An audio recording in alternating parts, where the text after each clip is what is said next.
I am Spinscott from Baltimore. What did you hear before when you came here about Up-to-Date Festival? All good things, of course. I talked to the organizer the past 2 or 3 years. We tried to make it happen. The dates conflicted a little bit, so finally this year was really excited to be a part of it. I've just heard it's a lot of diverse showcase of different styles of electronic music and just a lot of great artists, so happy to be a part of it. You bring your own suitcase. Can you tell more about this? Is your MPC? Yes, so this is my waterproof case in case anybody spills beer or anything else, it's safe. And then just got the equipment in here with the ice cream cone, the thick pads, and the little cheat sheet for the tracks that I'd like to play for the show. How it's possible to do like very quick? I've been a drummer on acoustic drums since I was 5 years old, so been DJing too, so it was kind of a natural progression. And so just placing everything where you need it to go, and a lot of practice, and just a lot of work to make it flow fluid with the rest of the music.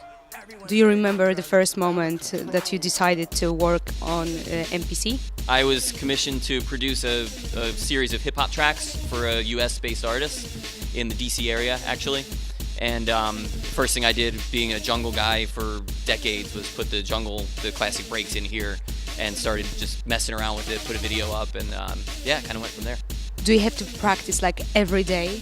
Yeah, I spend a lot of time with it. Most of what I learned doing this was actually from listening to the music since the mid-90s and drumming on my dashboard, on the steering wheel in the car and everything. And then, for these programs, I do practice kind of the placement and the organization. Can you describe your style? The plus drums part is kind of my own take on things. It's adding the real-time elements to it.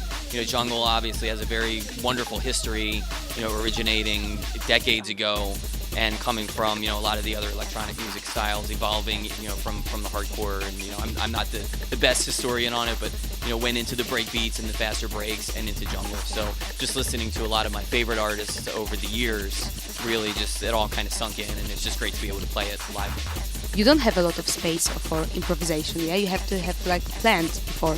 Most of it is, so the live playing aspect is very much freestyled and improvised.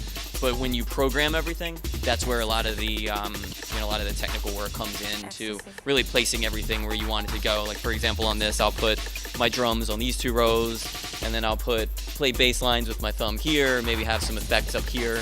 So I've kind of figured out my own way to where it's comfortable for me.